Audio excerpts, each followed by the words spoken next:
ಇನ್ನು ನಮ್ಮ ಕುಟುಂಬದ 45 ಜನರ ಫೋನನ್ನು ಕದ್ದಾಲಿಕೆ ಮಾಡಲಾಗಿದೆ ಅಂತ ಹೇಳಿ ಆರೋಪ ಮಾಡಿರುವ ಮಾಜಿ ಸಿಎಂ ಕುಮಾರಸ್ವಾಮಿ ಆರೋಪಕ್ಕೆ ಮುಖ್ಯಮಂತ್ರಿ ಸಿದ್ದರಾಮಯ್ಯ ತಿರುಗೇಟು ಕೊಟ್ಟಿದ್ದಾರೆ.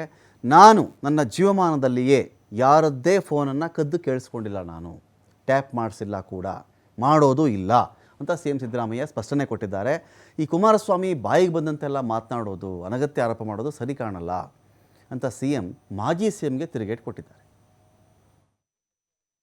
ರಾಜಕೀಯ ಜೀವನದಲ್ಲಿ ಈಗ ಚೀಫ್ ಮಿನಿಸ್ಟರ್ ಇರ್ಬೋದು, ಹಿಂದೆ ಇರ್ಬೋದು, ಯಾವತ್ತೂ ಕೂಡ ಫೋನ್ ಟ್ಯಾಪ್ ಮಾಡ್ತಕ್ಕಂಥ ನೀಚ ಕೆಲಸವನ್ನು ಮಾಡಲ್ಲ. ನಮ್ಮ ರಾಜಕೀಯ ಜೀವನದಲ್ಲಿ ಈಗ ಚೀಫ್ ಮಿನಿಸ್ಟರ್ ಇರ್ಬೋದು, ಹಿಂದೆ ಚೀಫ್ ಮಿನಿಸ್ಟರ್ ಇರ್ಬೋದು, ಯಾವತ್ತೂ ಕೂಡ ಫೋನ್ ಟ್ಯಾಪ್ ಮಾಡ್ತಕ್ಕಂಥ ನೀಚ ಕೆಲಸವನ್ನು ಮಾಡಲ್ಲ.